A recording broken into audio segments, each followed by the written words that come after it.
पूज्य स्वामी बोधोसारानंद जी महाराज और अन्यान्य साधु ब्रह्मचारीगण, विशिष्ट अतिथिवृंद और श्री रामकृष्ण भक्त अनुरागी, आज के আপনারা জানেন আমাদের বিবেক তীর্থে একটু বিশেষ অনুষ্ঠান হচ্ছে। আমাদের সকলের প্রিয় এবং আপনাদের সকলের সুপরিচিত স্বামী প্রিয় প্রিয় সকলের প্রিয়, হ্যাঁ, তো প্রিয়ব্রতানন্দ উনি বক্তৃতা করবেন। হ্যাঁ, সর্বপ্রিয়ানন্দ বক্তৃতা করবেন। আর এখন উনি তো সঙ্গীত পরিবেশন করছিলেন, আমি ওনাকে অনুরোধ করছি আর একটা ওপেনিং সং গাইবার জন্য।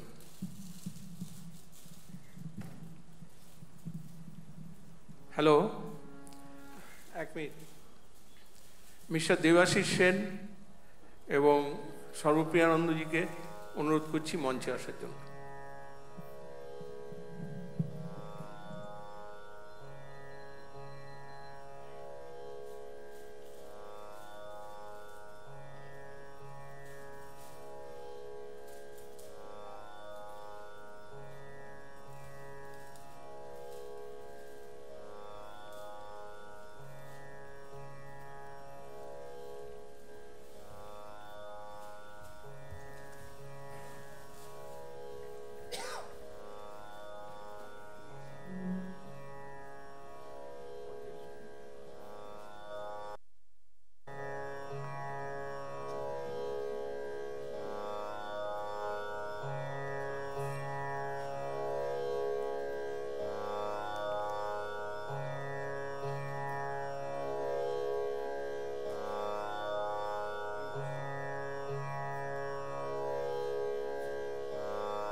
विश्वाचार्यं जगद्वन्द्यं विवेकानन्दरूपिणं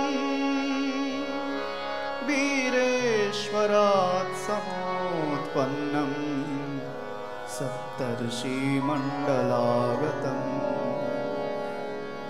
ज्ञानभक्तिप्रदातारं पद्माक्षगौरविग्रहम् ध्यायेद्देवं ज्योतिपुञ्जं लोककल्याणकारिणम्।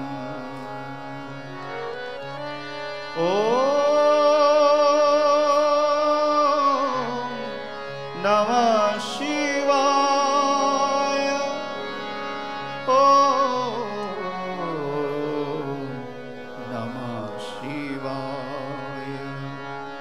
ॐ त्र्यम्बकं जजामहे सुगन्धिं पुष्टिवर्धनम्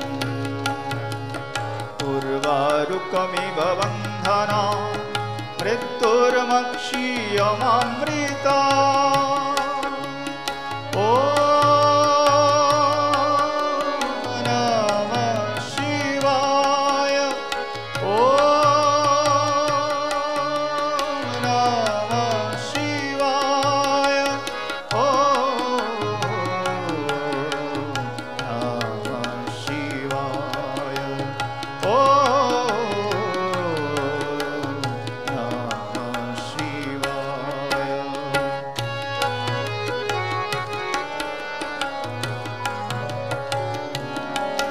ॐ परत्वत्वे सदा लीनो रामकृष्णसमागय यो धर्मस्थापनरतो वीरेशं तं नमाम्यहम्।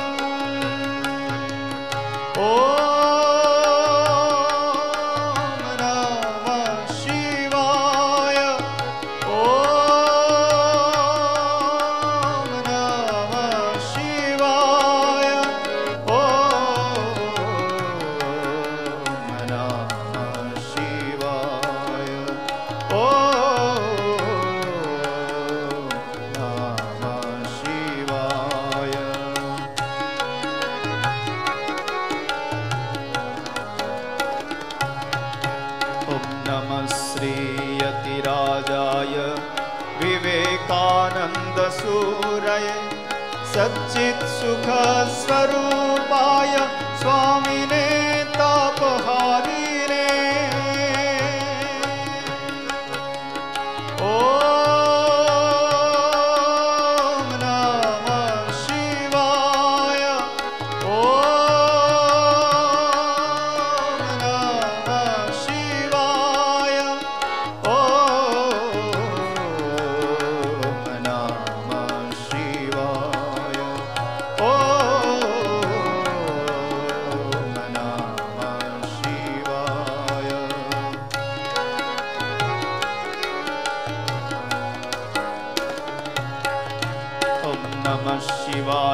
शान्ताय कारणत्रय हेतवे निवेदयामि चत्मानं तं गति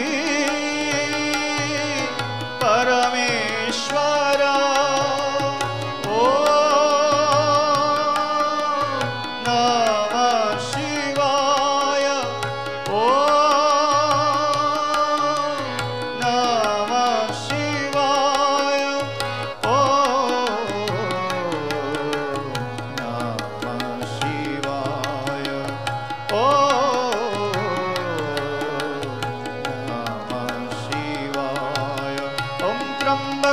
यजामहे सुगन्धिं पुष्टिवर्धनम् उर्वारुकमिव बन्धनान् मृत्युर्मक्षीयमामृता ॐ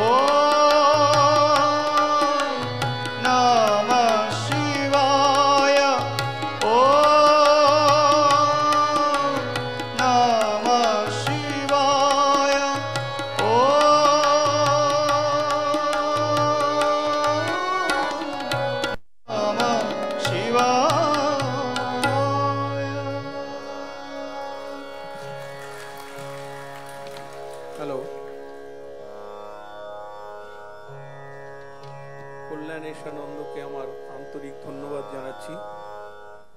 কামারপুকুর স্কুলের হেডমাস্টার। আমি অনুরোধ করাতে অত দূর থেকে এসে আপনাদের সঙ্গীত পরিবেশন করলেন। আমি রামকৃষ্ণ মিশন বিবেক তীর্থর পক্ষ থেকে ওকে আমার আন্তরিক ধন্যবাদ ও ভালোবাসা জানাচ্ছি এবং একটি পুষ্পস্তবক দিয়ে ওকে আমার আন্তরিক ভালোবাসার শুভেচ্ছা প্রদান করছি।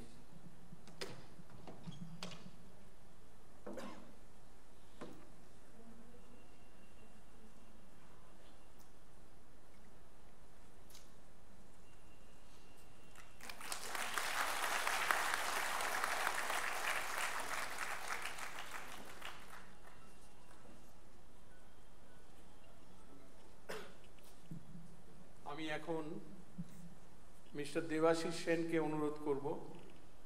দেবাশিস সেনকে আপনারা সবাই চেনেন, উনি হিটকোর ম্যানেজিং ডিরেক্টর এবং এনকেডিএ চেয়ারম্যান এবং আমাদের এই সংস্থার যে ম্যানেজিং কমিটি রয়েছে সেই ম্যানেজিং কমিটির উনি প্রেসিডেন্ট।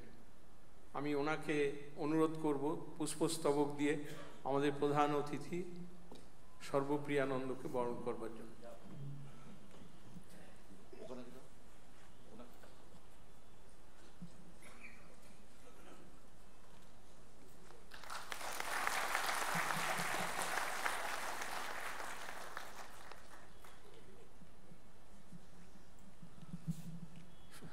আপনারা অনেকক্ষণ প্রতীক্ষা করে আছেন সর্বপ্রিয়ানন্দজির ভাষণ শুনবার জন্য।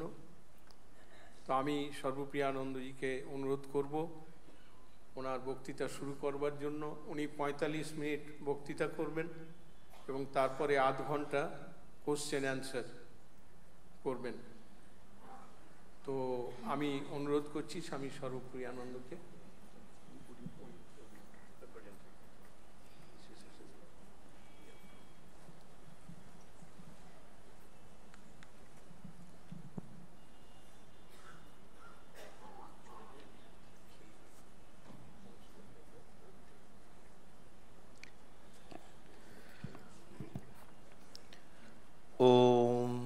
नमः Shri यतिराजाय Vivekananda Suraye Satchid Sukha Swarupaya Swamine Tapaharine.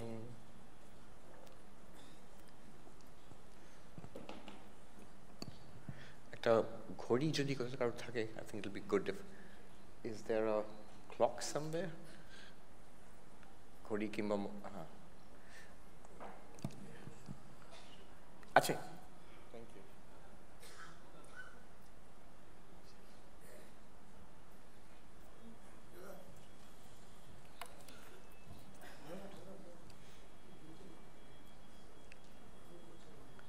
Revered Swami Vishokananda ji, respected Sri Devashish Shain, revered Swami Bodhisattvananda ji, other revered monks, brahmacharis, staff members here, dear friends.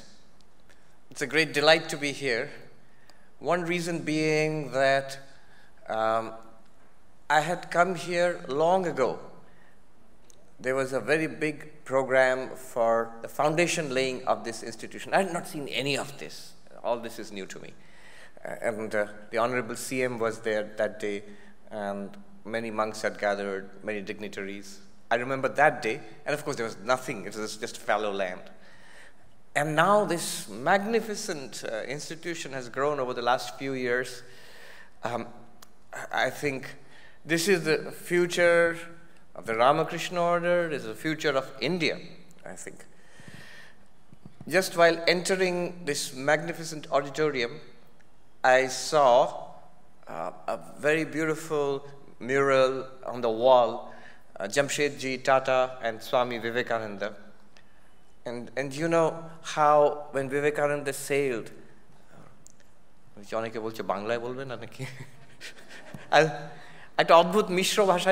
speak in English and Bengali as a mix.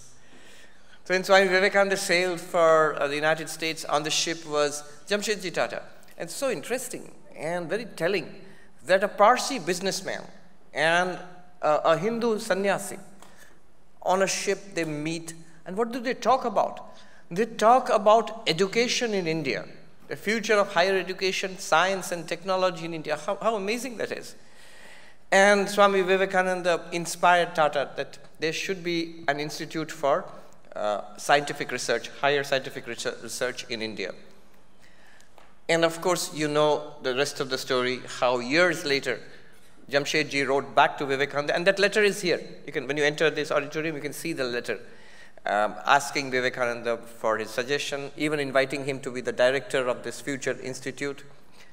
Now, we know that this ultimately became the Indian Institute of Science.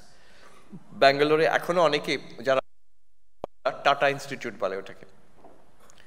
But it didn't happen all of a sudden. Er itihash kintu khub koshtokor. Jamshedji passed away. Swami Vivekananda passed away before this started. And Jamshedji also passed away before it started. টাকা রাখা ছিল, জমিও পাওয়া গেছিল ব্যাঙ্গালোরে। তখন British গভর্নমেন্টের কাছে আবেদন জানানো হলো যেরকম একটা সায়েন্স রিসার্চ ইনস্টিটিউট হবে। ব্রিটিশ গভর্নমেন্ট বলল that the natives have no need of science and technology, এখানকার যারা ভারতীয় এদের সায়েন্স পড়ার কোনো দরকার নেই, higher science and technology. Sister Nivedita উনি ওটা পই করে লড়াই করে এখানে ভারতে ইংল্যান্ডে গিয়ে ওখানে পার্লামেন্টে গভর্নমেন্টের বিভিন্ন লোককে ধরে ধরে ওটাকে পারমিশন করালেন। উনি যে কি ওনার contribution, sister Nivedita contributions are so wide spread, an amazing thing that and then it was permission was given. The Tata Institute was started, later it became the Indian Institute of Science. এগুলো আমি কেন বলছি, there's a point to it. And it is the products of these Indian Institute of Science who went on later to start the various IITs and various engineering colleges and science research institutes, which one of the effects was the IT boom which we see. You know, all these software people in India and across the world, especially in the United States, in Silicon Valley and everywhere. And to complete the circle, I am in the Vedanta Society in New York. This was the ashram, first ashram started there by Swami Vivekananda. He started it in 1894. And right in front of the ashram is Central Park. And there, the biggest event of the year, New York is a sabche boro event, Shara bochorer annual calendar. It's the New York Marathon. New York Marathon. Sheta okhane arambho hoy, Central Park. And you can't believe how happy it makes me to see সব জায়গায় লেখা আছে sponsored and organized by TCS, Tata Consultancy Services. It's the biggest event in the biggest metropolis of the United States, and it's sponsored, organized, everything is done by an Indian company. And this whole thing, what we see today, আজকে চাঁদে গিয়ে চন্দ্রয়ান নামছে, our engineers are everywhere in the United States, in Silicon Valley. এই যে phone আমাদের পকেটে আছে, এর পেছনে অনেক ইন্ডিয়ান বুদ্ধি আছে. All of this from one conversation between Vivekananda and Jamshedji Tata. And they were visionaries, Vivekananda and no less Jamshedji also. And then we know Vivekananda went on to Vancouver, he landed there, then from there he went to, eventually to Chicago. Vancouver, which is in Canada, ওখানকার যারা ভক্তরা আছেন তাদের একটা দুঃখ যে স্বামীজি তো এখানে আছেন, সবাই শিকাগো করে, স্বামীজি কিন্তু প্রথমে নেমেছিলেন ভ্যাঙ্কুভারে, আমাদের নাম কেউ মনে রাখেনি. Then in Chicago, on the 11th of September, 1893, Swami Vivekananda gave his landmark address. Sisters and Brothers of America বলে যেটা বলেছিলেন. That's the subject today, its significance and its impact today at the distance of so many years. So when he stood up to speak, Sister Nivedita writes eloquently. When Vivekananda stood up to give his very short talk, the first talk, behind Vivekananda lay 5,000 years of patient development in our spiritual traditions of India, the entire spiritual wealth of India behind him. In front of him was the new world, the world of science and technology. তখনকার দিনে যা science and technology ছিল, with the energy of the new world, America. So he was at the juncture of these two, the ancient and the new, of the East and the West. And Sister Nivedita says there tellingly, the juncture of the past and the future. সারা সমগ্র মানব জাতির শুধু আমাদের দেশ নয়, the whole world culture sort of condensed in the figure of Vivekananda there, and looking to the future. আজকের যুগে আমরা যার ফল পাচ্ছি আমরা. This is so momentous at that juncture in history. In Boston, I met a Vietnamese researcher. Management নিয়ে research করছে ছেলেটি. আমাকে ফোন করলো যে আমি একটু আপনার সঙ্গে কথা বলতে পারি. And we talked together for some time. And he said he's doing research in the philosophy of work.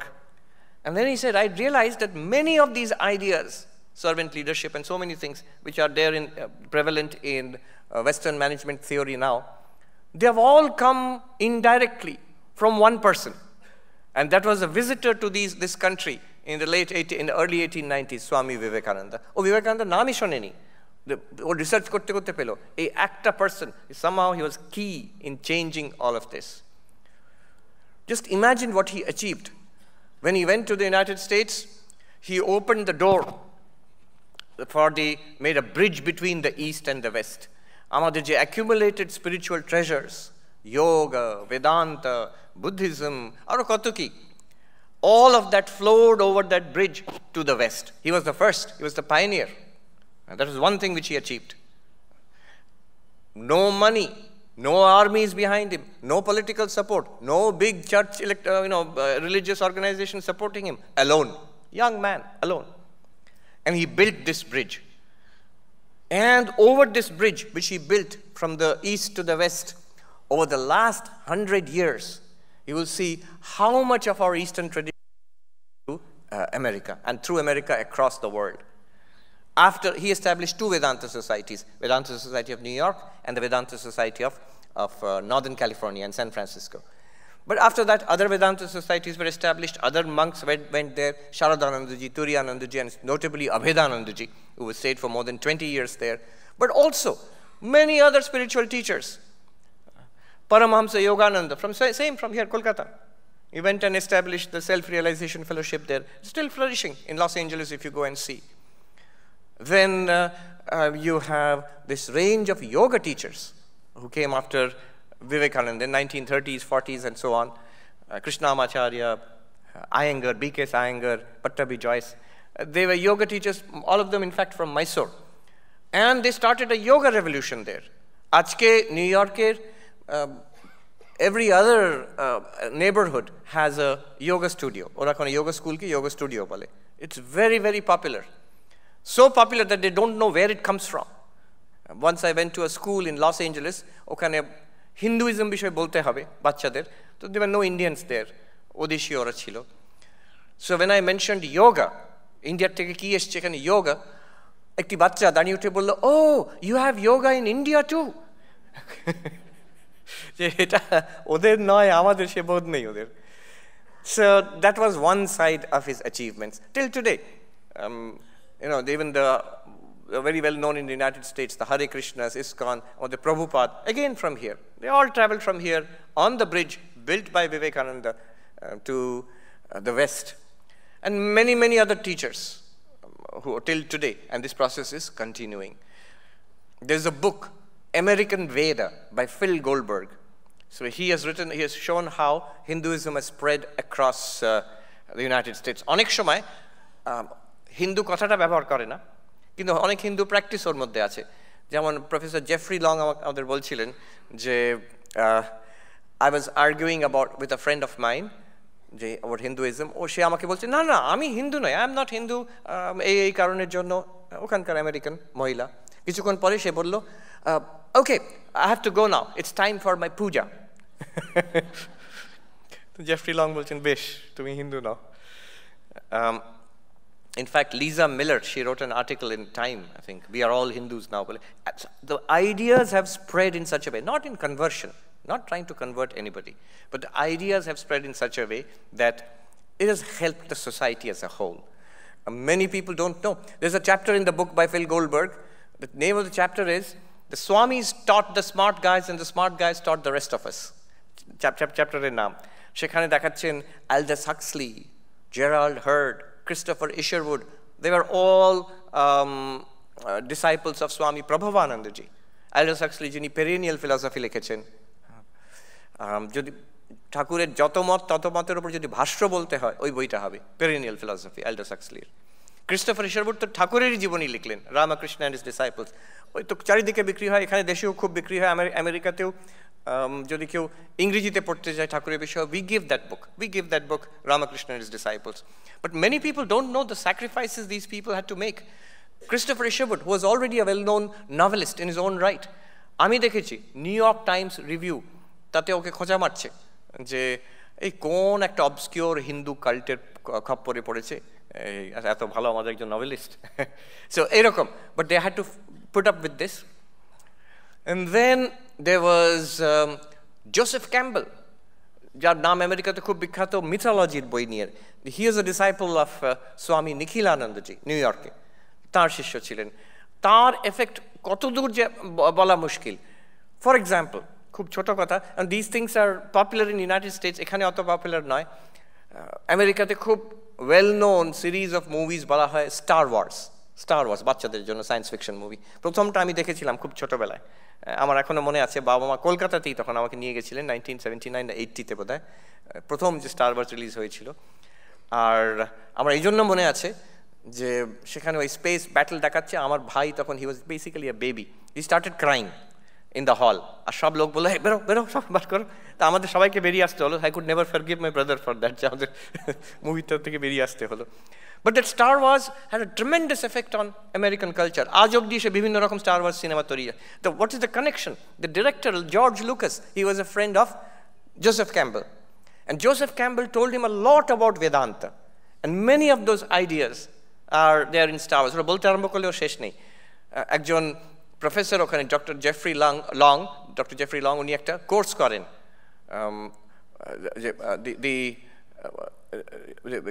Vedanta and star wars, yoga and star wars করে একটা কোর্স করেন ওখানে ইউনিভার্সিটিতে। তো উনি বললেন, বেদান্ত সোসাইটিতে he came to give a talk to us.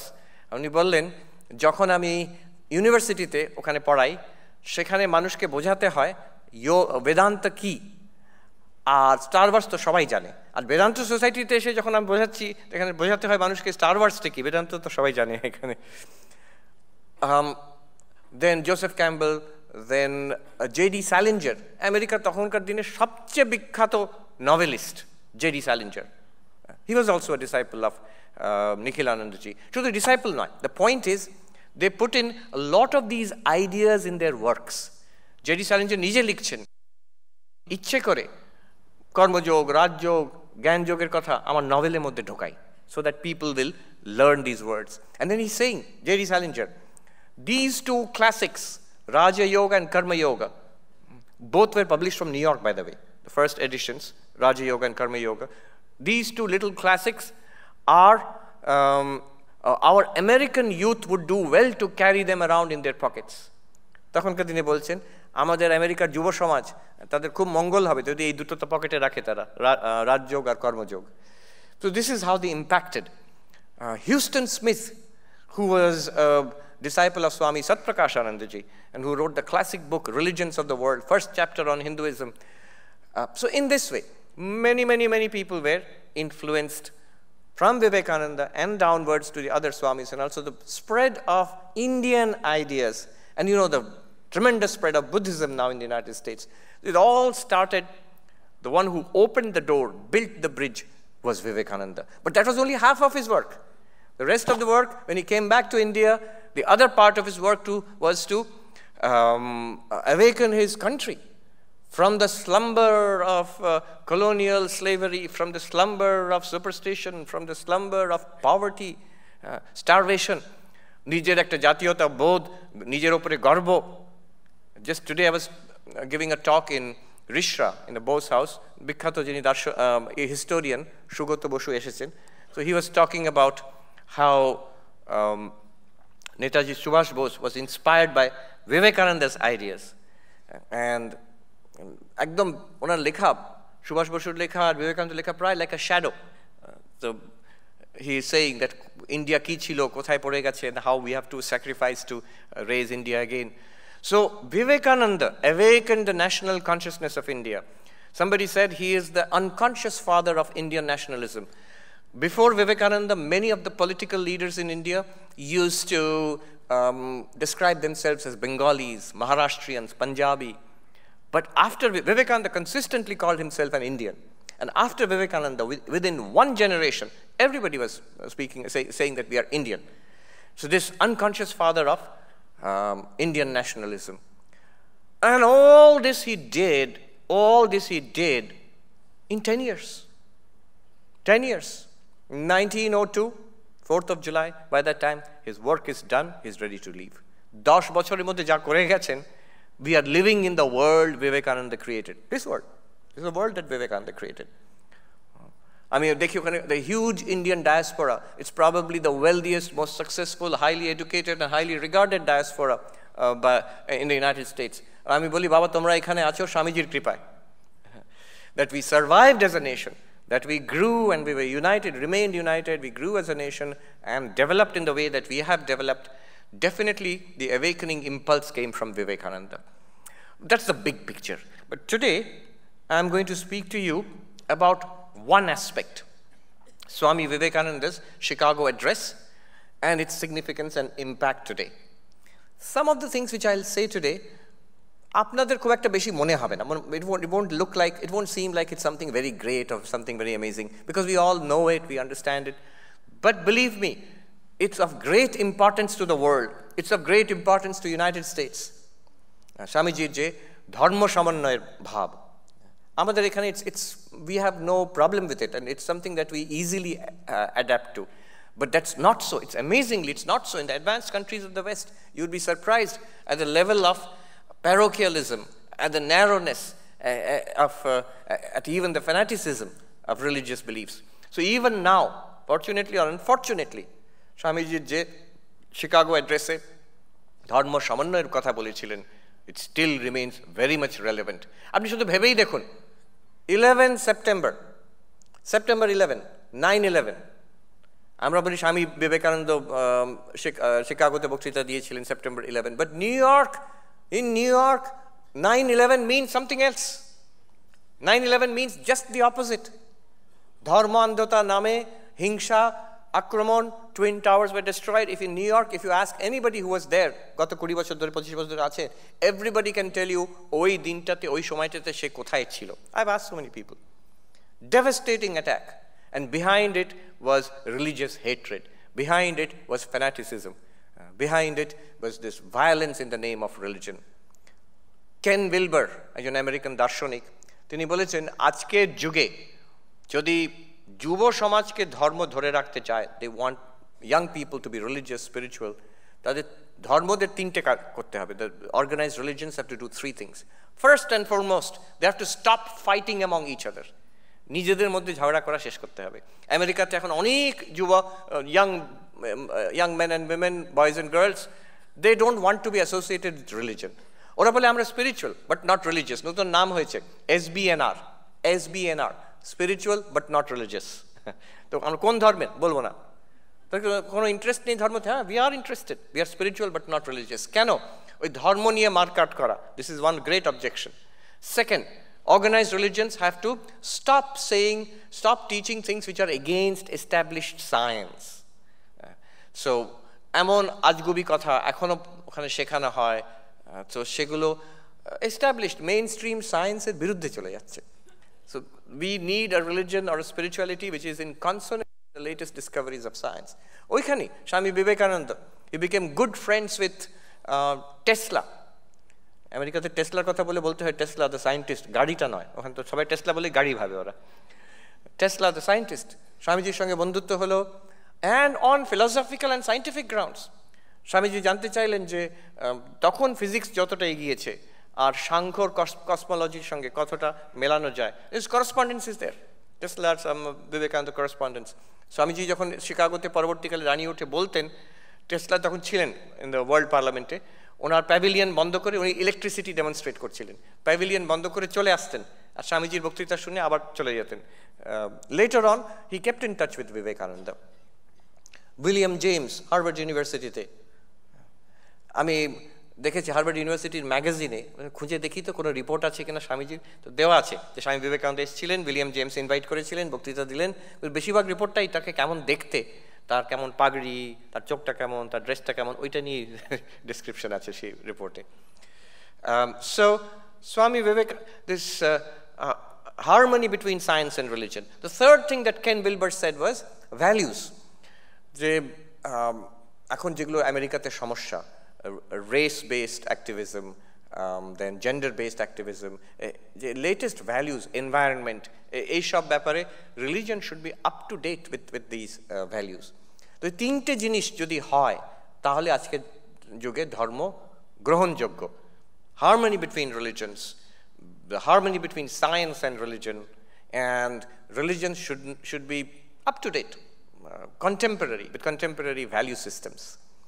And I think Swamiji তখন 100 বছর আগে যে ধর্মের কথা বলে গেলেন ওখানে, the way he presented Vedanta, in harmony with every religion, in harmony with science, and with the highest aspirations of the American people, democratic, equality, dignity.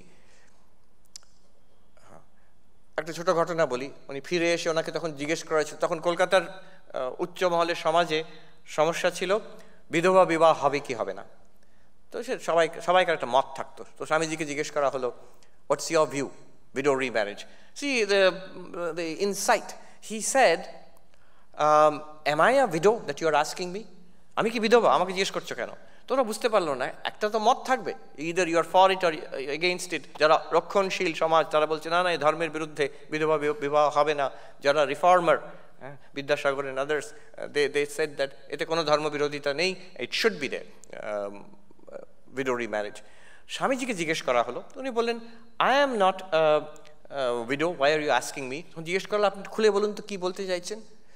যে উনি বললেন, what I want is that girls should be given the same opportunities and same freedom and same education as the men. তারপর ওরা বিয়ে করবে কি করবে না সেটা পুরুষ ঠিক করে দেবে কেন? They can decide themselves. Now why I'm saying this, several years ago, namkora historian Tonika Sarkar, Shumit Sarkar's wife, Tonika Sarkar, she's a well-known historian in Delhi. She gave a talk in our Vidya Mandir College, and she took up this particular topic, widow remarriage in 19th century Bengal. Then she said, see, all the voices on both sides of this issue are male voices. যে বিধবা বিবাহ হবে না কে বলছে? পুরুষরাই বলছে। বিধবা বিবাহ হওয়া উচিত কে বলছে? পুরুষরাই বলছে। কিন্তু মহিলারা যারা বিধবা আর যারা মহিলা তারা কি চাইছে? What do they want? তাদের তখন তো শিক্ষিত ছিল না, বেশি লেখার সুযোগ ছিল না, মেনি রেস্ট্রিকশনস। লোকেরা ভাবছে তারা আর কি বলবে, দুটোই তো অপশন, হয় বিধবা বিবাহ হবে, হয় হবে না। What is the third option? And then Tonika Sarkar, she presented an article written by a Bengali, an educated Bengali widow at that time. তিনি লিখেছেন, বলছেন একদল শুনি পুরুষ বলছে যে আমার বিবাহ করার অধিকার আছে, আরেক দল বলছে আমার বিবাহ করার অধিকার নেই, কিন্তু কেউ তো আমাকে জিজ্ঞেস করে না একবার আমি কি চাই। তুমি কি চাও? তুমি তো এই দুটোর মধ্যে একটা চাই বলেন। She writes, no, আমি চাই না যে আমি বিবাহ করে আরেক পুরুষের I will be under the dominion of another man, আর আমি এটাও চাই না আমি বিবাহ না করে বাড়িতে থাকবো, আমার ভাইদের ডমিনেশনে থাকবো। I don't want either. I want আমার ভাইরা যেভাবে শিক্ষা পেয়েছে, ফ্রিডম পেয়েছে, I want that same freedom and education. দেখুন স্বামীজি কিভাবে যা বলেছেন, exactly what was needed, the feeling of a widow. How Swamiji intuited that. Now the harmony of religions, ওইটার বিষয়ে কিছু কথা বলবো। স্বামী বিবেকানন্দ ওনার famous world parliament of religions এর first lecture sisters and brothers of America বললেন, হাততালি পড়ল। তারপরে উনি বললেন, I am proud to belong to the oldest religion, the oldest order of monks, and then he said, I am proud to belong to a religion that not only tolerates other religions but also accepts all religions as true. ঠাকুরের যত মত তত মত, ওখানে first chance he got, he introduced that, accepts all religions as true. Not only that, he said, from the world, jara pirito, refugees, driven away, we are sheltering them.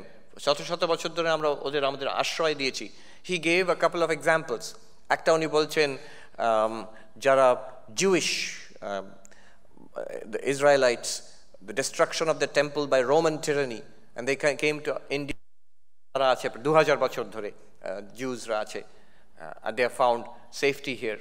আমার মনে আছে new York Indian কনসুলেটে বছর কয়েক আগে আমাদের দিওয়ালি আর জুইশদের ওই সময় একটা ফেস্টিভ্যাল অফ লাইটস হয়, তাকে বলে হানুকা। তো Hanukkah and Diwali we celebrated together. আমাকে ডেকেছিলেন ওখানকার কনসুল জেনারেল বক্তা হিসেবে, একজন র্যাবাই এসেছিলেন জুইশ, আর ইসরায়েলের কনসুল জেনারেল এসেছিলেন তখন।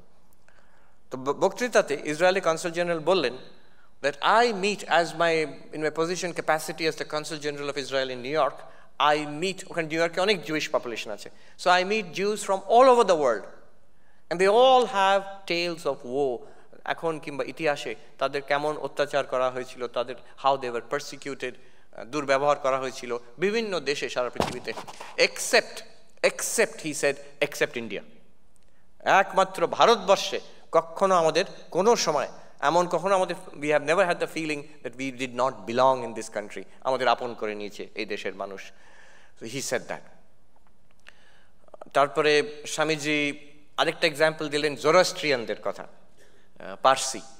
সো হাউ তখন ওখানে ইসলামিক ইনভেশনসের জন্য জোরোস্ট্রিয়ানরা পার্সিরা পালিয়ে এসেছিল ভারতবর্ষে, and a very big community started here and they are all, এই তো tata where we are sitting, so the TCS and all, and they've prospered and flourished in India and they are highly regarded in Indian society. They are highly regarded, Parshira. I was invited to the World Zoroastrian Congress in New York. সারা পৃথিবী থেকে Zoroastrian পার্সিরা এসেছিল, তো সেখানে অন্য ধর্মের লোক আর আমাকেও ডেকেছিল বলতে। সেখানে ওরা বলল যে এই একটা দেশ, আমরা তো পার্সি মানে তারা পার্সিয়া থেকে এসছে, এখন যে ইরান, কিন্তু একটা দেশ we consider India to be our second motherland, পার্সিরা বলছে। So you see, Swami Vivekananda he has given that example also, that we accept all religions as true. এখন এটাতে আপনার মনে হবে ভালো কথা, what's the big deal here? তো কি হলো এখানে? The big deal is this, এখনো এই কথা কিন্তু বিশ্ব মেনে নেয়নি। There is this message is needed across the world. In the United States, I'll give you a few examples. একবার world parliament of religions 2018 in Toronto, সেখানে আমি গেছিলাম। তো একজন Christian evangelist, he came to give a talk. আমরা সবাই শুনতে গেলাম। তারা সাধারণত এই পার্লামেন্ট অফ রিলিজিয়ন্স এইসব ইন্টারফেথ প্রোগ্রামে আসে না, তারা খুব গোঁড়া। তো তিনি বললেন, যিনি ইভ্যাঞ্জেলিস্ট, খ্রিশ্চান ইভ্যাঞ্জেলিস্ট, আমরা সবাই শুনছি, বলছেন আমাদের ধর্ম এই দুটি ভিত্তি। একটা হচ্ছে যিশু যেমনভাবে দেখিয়ে গেছেন how to lead life, we want to follow that and live according to the teachings of Jesus, number one. Number two, we want to show others the errors of their ways and bring them to the right path. এই দুটি হচ্ছে আমাদের ভিত্তি, two important teachings. আমরা যিশুর কথা মেনে চলবো, ওইভাবে জীবনযাপন করব, আর আপনারা সবাই যে ভুলে ভ্রান্তিতে ভ্রমে আছেন আপনাদের সেটা বুঝিয়ে দেওয়া হবে, আর আপনাদের আমাদের ধর্মে নিয়ে আসা হবে। তা আমি জিজ্ঞেস করলাম তাকে, প্রথম কথাটা তো খুব সুন্দর, যিশু যেমন শিখিয়ে গেছেন ওইভাবে জীবনযাপন করব, গুড, বাট দ্বিতীয় কথাটা কি জরুরি যে সবাইকে বলতে হবে তোমরা ভুল, তোমাদের এখানে নিয়ে আসতে হবে আমাদের ধর্মে? তো তিনি হি শ্রাগড, হি সেড এটাই তো আমাদের বলা হয়, আমি আই ডোন্ট নো, আমাদের তো এটাই শেখানো হয়। So this kind of narrowness, আমি একটু ভেবে দেখেছি কেন এটা। Let me give one more example. Harvard ইউনিভার্সিটিতে প্রফেসর আছেন, প্রফেসর ফ্রান্সিস ক্লুনি, উনি ওখানে হিন্দুইজম পড়ান। তা একটি সুন্দর বই লিখেছিলেন বছর কয়েক আগে, reading the Hindu and Christian classics together. 3টি সংস্কৃত হিন্দু শাস্ত্র আর 3টি ক্রিশ্চিয়ানিটির বই উনি একসঙ্গে পড়ে কম্প্যারিজন করেছেন বইটা, reading the Hindu and Christian classics together. এবার সে বইটা লঞ্চ হবে। তো প্রফেসর ক্লুনির অনলাইন ইভেন্ট, দুজন রিলিজনের এক্সপার্ট এসছেন, একজন আমেরিকা থেকে, একজন ইংল্যান্ড থেকে। তো এই বইটার বিষয়ে বললেন। এবার যিনি রিলিজিয়াস এক্সপার্ট রেসপন্স দেবেন তিনি বলছেন, প্রফেসর অফ রিলিজন, এই তো ভালো, এই ক্রিশ্চিয়ানিটি হিন্দুইজম কম্পেয়ার করে লেখা আপনি লিখলেন, কিন্তু শেষ পর্যন্ত উদ্দেশ্যটা কি? একটা তো ঠিক করতে হবে, এটা ভুল আর এটা ঠিক বলে ঠিক করতে হবে। এই দেখুন, আমরা কখনো এরকম ভাবি না। আমি ক্রিশ্চিয়ানিটির বই পড়ছি এটা বার করার জন্য যে ওটা ভুল আর আমারটা ঠিক, এইরকম কখনো কোনো হিন্দু, কোনো ভারতীয় এই মাথায় এটা ঢোকে না যে আমি একটা কম্পারেটিভ স্টাডি করলাম মানে একটাকে ঠিক বলবো আর একটাকে ভুল বলবো। No, and this is an amazing thing. একজন রাবাই জেরুসালেম থেকে এসেছেন, তিনি বেলুর মঠে, তিনি ইন্টারফেথ কাজ করেন। তো বেলুর মঠে এসেছেন, আমি ঘুরিয়ে দেখাচ্ছিলাম অনেক বছর আগে। তো তিনি বললেন আপনারা এই সর্বধর্ম সমন্বয়ের কথা বলেন, বাট আমি তো এখানে কিছু দেখছি না ইন্ডিয়াতে। কোথায় কমিটি, কোথায় কমিশন, কোথায় ডিক্লারেশন, কোথায় সেমিনার ধর্ম সমন্বয় করার জন্য? আমি বললাম দেখুন, আমাদের দরকার নেই যে সর্বধর্ম সমন্বয়। আমাদের এটা জাতির মধ্যে, দেশের মধ্যে, মাটির মধ্যে, মানুষের মধ্যে আর হাজার হাজার বছর ধরে এটা আছে। এটাকে করার জন্য উই ডোন্ট নিড একটা কমিশন বসাতে হবে, একটা সব ধর্মীয় নেতারা একটা ডিক্লারেশন দিতে হবে, একটা স্টেটমেন্ট ইস্যু করতে হবে, প্যানেল বসবে, সেমিনার হবে, দরকার নেই আমাদের। আমি দেখেছি বেলুর মঠে পাশে মসজিদ আছে, সেখানে হাজার হাজার গঙ্গাসাগর ছট পূজার সময় বিহারি পিপল ফ্রম ইউপি ভোরবেলা আসে গঙ্গাতে পুজো দেওয়ার জন্য, মসজিদের পাশ দিয়ে যাচ্ছে, তারা সবাই হিন্দু। আমি দেখেছি কি সুন্দর, তারা মসজিদের পাশ দিয়ে যাওয়ার সময় এরকম করছে। হ্যাঁ, না সি, আপনারা মনে করবেন তো এতে কি হলো, এতে কি হলো নয়, এটা দিস ইজ সো ভ্যালুয়েবল, পৃথিবীতে কোথাও খুঁজে পাবেন না। দিস অটোমেটিক অ্যাকসেপ্টেন্স যে এটাও একটা পবিত্র স্থান। আমি গঙ্গাতে যাচ্ছি, এটা পবিত্র স্থান, মায়ের মন্দির পবিত্র স্থান, ঠাকুরের মন্দির পবিত্র স্থান, এইখানে মসজিদ আছে, এটা ওদের পবিত্র স্থান। সো দিস অটোমেটিক অ্যাকসেপ্টেন্স, আমেরিকাতে অনেকে বলে হিন্দু, আমাদের যারা ইন্ডিয়ান, মাঝে মাঝে আমি মন ভালো না থাকলে একটু চার্চে গিয়ে বসি, একটু শান্ত হয়, পাশে মন্দির নেই, কিছু নেই, তো আশ্রম নেই, চার্চ যাই, চার্চে গিয়ে বসে থাকি। আর ইনভেরিয়েবলি ফাদার এসে ধরবেন, তাহলে তুমি রেডি কনভার্ট হতে? কি মুশকিল, ওরা ভাবতেই পারে না যে কেন এসে বসবে আচ্ছা চার্চে যদি কনভার্ট হতে না চায়। Our idea is different. সেখানে একটা পবিত্র, শান্ত, স্থির অ্যাটমসফিয়ার পেলাম, সেখানে আমি ভগবানের বন্ধ হয়ে কিছুক্ষণ শান্তিতে বসবো, perfectly all right, this is nothing wrong. তো এই ভাবটা, this is very rare. Recently একটা অনলাইন ইভেন্ট হলো, ওই রাবাই যিনি এসেছিলেন ইন্ডিয়াতে, তিনি আমাকে এই জাস্ট 1 মাস আগে, উনি তখন জেরুসালেমে, উনি বলছেন অনলাইন ইভেন্টে আমাকে ডাকলেন আলোচনা করার জন্য। বলছেন আমি এখান থেকে বোমার শব্দ শুনতে পাচ্ছি, বাড়ি কাঁপছে, হেভি বম্বিং হচ্ছে গাজাতে। তো আমরা আলোচনা, খুব সুন্দর আলোচনা করলাম। উনি বললেন, আমি বললাম, উনি আমাকে ইন্টারভিউ করলেন। তারপরে একজন খ্রিশ্চান প্যাস্টর, তিনি একটা প্রেয়ার করলেন, একজন মুসলিম লেডি, তিনি একটা প্রেয়ার করলেন। এই করে শেষ হলো। শেষে উনি প্রেয়ার করবেন, রাবাই। এখন আমি বলছি, এগুলো শুনলে অনেক কষ্ট পাবেন, বাংলায় বলছি, তাই ইটস অল রাইট। তো উনি প্রেয়ারটা শুনুন। প্রেয়ার উনি ফাদার ভগবানকে প্রার্থনা করছেন, যেহোয়ার নাম তো বলে না, তাই যেহোয়াকে প্রার্থনা করছেন যে আমরা সেই দিনের অপেক্ষায় আছি যখন পৃথিবীর সব জাতি, everyone will bend their knees and bow down before you, যখন সব ফলস আইডলস ধ্বংস হয়ে যাবে আর তোমারই একমাত্র নাম সবাইকার মুখে থাকবে। তো কেমন শোনায়? সেখানে হিন্দু বসে আছে, খ্রিস্টান বসে আছে, মুসলমান বসে আছে।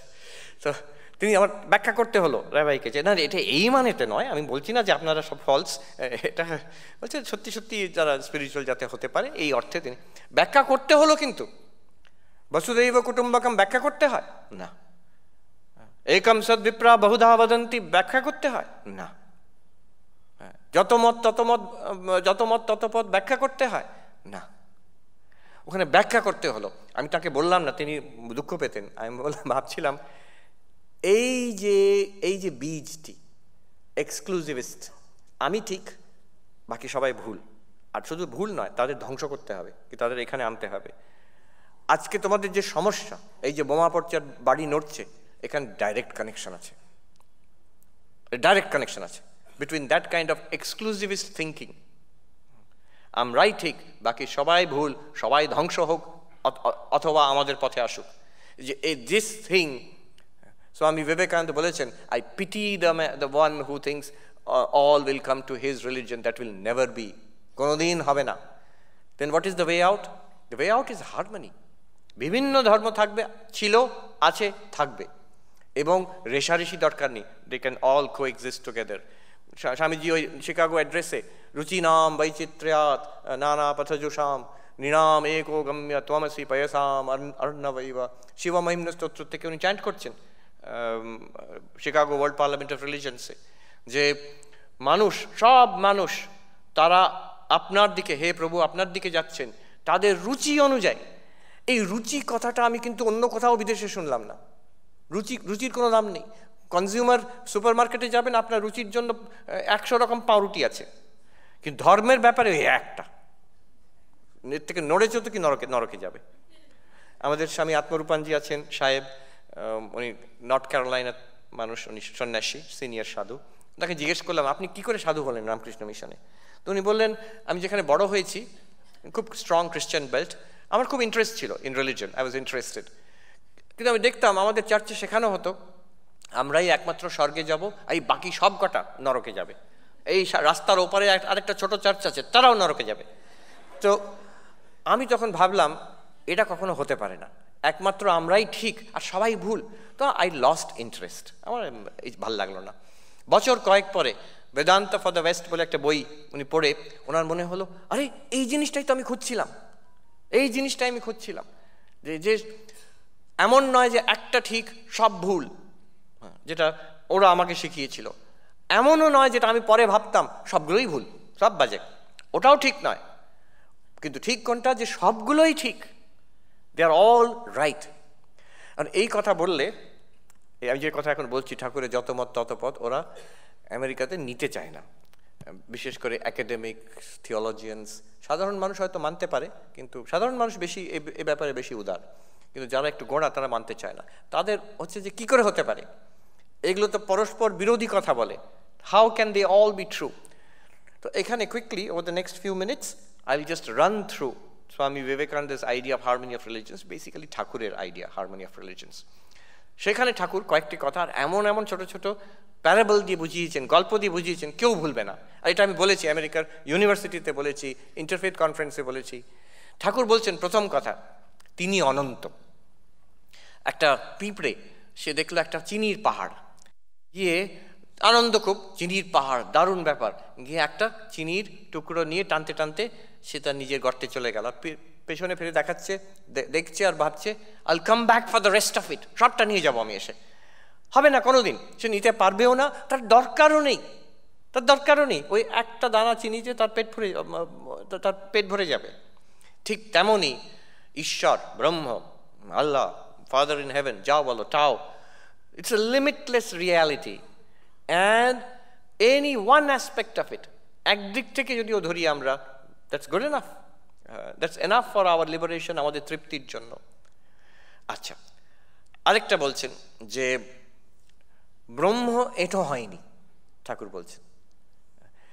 এটা এঁটো আমি এখানে সবাই বুঝছে, সবাই হুঁ বললো, আমেরিকাতে বুঝিয়ে পারছি না এঁটো ব্যাপারটা কি। আমার এঁটো নিয়ে আমার একটা বক্তৃতা দিতে হবে তখন, এঁটোটা কি, কেন। ওখানে আমাদের খাবার নিয়ে মুশকিল।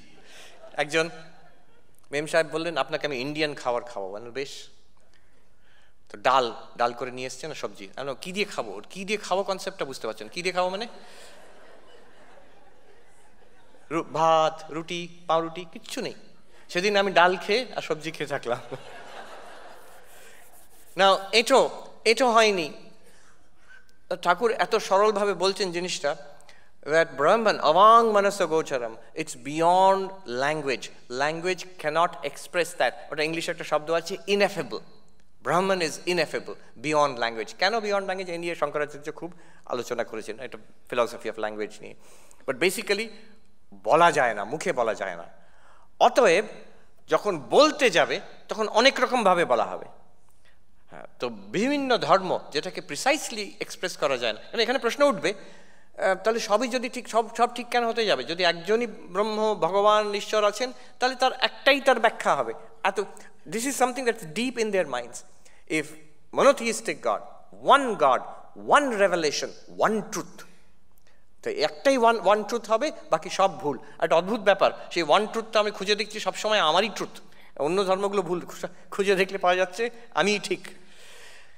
সো সেখানে ঠাকুরের দেখুন হাউ স্ট্র্যাটেজিক, যে তাকে মুখে বলা যায় না, অতএব যখন বলতে যাবে there will be different expressions.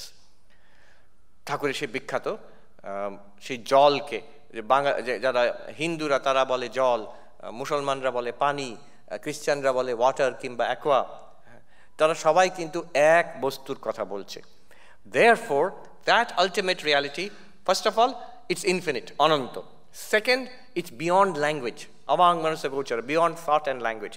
When you want to express it in thought and language, you will give multiple expressions to it. তখন ঠাকুর বলছেন, কেউ বা বলে ব্রহ্ম, কেউ ফাদার ইন হেভেন, কেউ আল্লাহ বলছে। All of those are the names of the same reality. Different names, different theologies, different philosophies, but all expressing the same, pointing to the same reality. একটা ছোট্ট কথা বলি এখানে, শুনলে আপনাদের অবাক লাগবে। এটা বললে আমাদের মনে হয় যে এটা ভালো কথা, তো এটা তো ভালো কথা, এটা আপত্তি কি? ওখানে আপত্তি করে। এখন এটাকে কাটতে পারে না, কেটে দেওয়াটা এখন পলিটিক্যালি ইনকারেক্ট।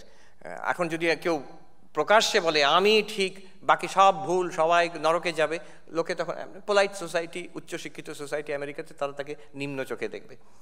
একজন আমাকে জিজ্ঞেস করলেন যে আপনারা তো এত সর্বধর্ম সমন্বয়ের কথা বলেন, এই অন্য এরা সবাই যারা গোঁড়া আছে, এই অমুক চার্চটা, তারা মানে আপনাদের কথা?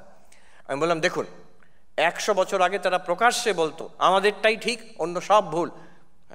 Arch bishop of Canterbury, English Anglican church, তিনি ডেলিগেট পাঠালেন না to the world parliament of রিলিজনস। উনি চিঠি লিখলেন যে আমাদের মেম্বার কেউ গিয়ে, আমাদের চার্চের মেম্বার কেউ যাবে না ওই স্টেজে, যেগুলো ফলস রিলিজন, বাকি সব যে রিলিজন, অন্য খ্রিস্টান, মুসলিম, হিন্দু, বুদ্ধিস্ট, তাদের জুইশ, তাদের সঙ্গে আমরা বসবো কেন? আমাদের একমাত্র ঠিক, অতএব আমরা যাব না। This was an open doctrine. They were shamelessly they would say that 100 বছর আগে। এখন নির্লজ্জভাবে কেউ ওই কথা বলতে পারবে না। নিজেদের মধ্যে হয়তো বলবে, হ্যাঁ নিজেদের মধ্যে হয়তো বলবে, কিন্তু প্রকাশ্যে ইন পাবলিক বলতে পারবে না, লোকে ছ্যাঁচা করবে। এইটা প্রোগ্রেস হয়েছে এই 100 বছরে, এই প্রোগ্রেসটা হয়েছে যে স্বামীজি যে কথা বলছেন এটা কিন্তু গ্রহণযোগ্য এখন। So this harmony of religions, Thakur বলছেন, এই যে ছোট কথাটা বলতে চাইছিলাম বলে দিই, কিভাবে পুশব্যাক করে ওরা। এই যে আমি যে কথাগুলো বললাম, ওখানকার থিওলজিয়ান তারা বলে হ্যাঁ সব ধর্ম ঠিক, they are all true, but they are different truths. Thakur বলবেন এক পাহাড়ে সব রাস্তা এক জায়গায় গিয়ে পৌঁছচ্ছে, বলছে না তা নয়, আলাদা আলাদা পাহাড় আছে। তোমাদের একটা হিন্দু পাহাড় আছে, একটা খ্রিস্টান পাহাড় আছে, একটা মুসলিম পাহাড় আছে, আর তোমার ধর্মটা ওই পাহাড়ে নিয়ে যাবে, আমার ধর্মটা এই পাহাড়ে নিয়ে যাবে। আমি বললাম এটা কেন বলে? এর পেছনে কিন্তু সেই ওল্ড মিসচিফ ইজ দেয়ার। মিসচিফটা এই যে আমি ঠিক কিন্তু ওটা বলতে পারবো না, অতএব প্রথমে আমি ভেদ করে দেবো, আমার সত্যটা তোমার সত্য নয়, দুটো আলাদা। এবার তোমার সত্যটা সত্যই নয়, আমারটাই সত্য। টু স্টেপস, হ্যাঁ। Because monotheism, they can never say that they'll be এই যে আলাদা আলাদা পাহাড়, mountain, the paths up different mountains, doesn't it contradict the central teaching of monotheism? আলাদা আলাদা সত্য কি আছে নাকি একটাই সত্য আছে? সেটা তো ওরা না করতে পারবে না। Next step they will say হ্যাঁ একটাই আছে, সেটা আমাদের, কিন্তু অন্যগুলো ভুল।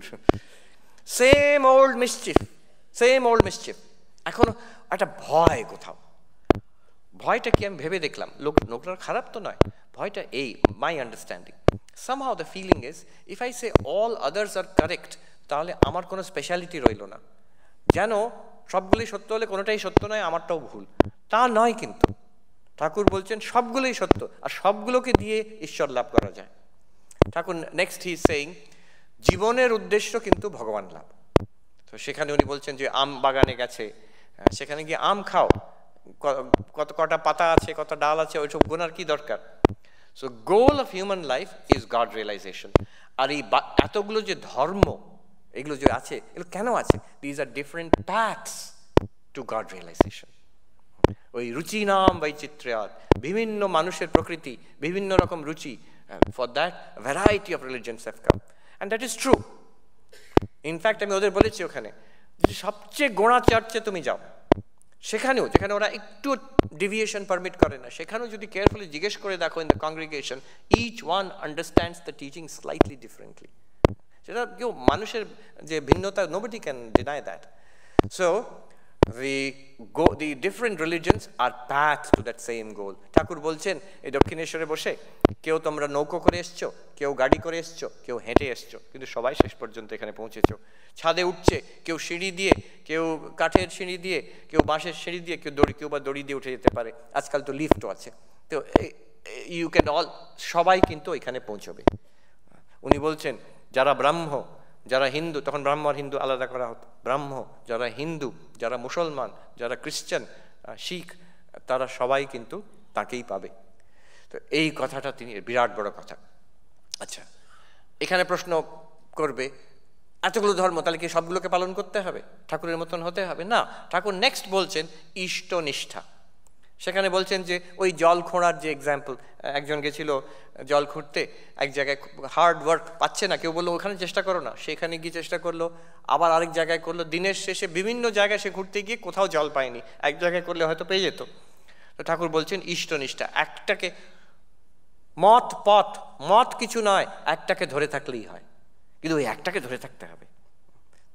That focus, that dedication to the ইষ্ট দেবতা।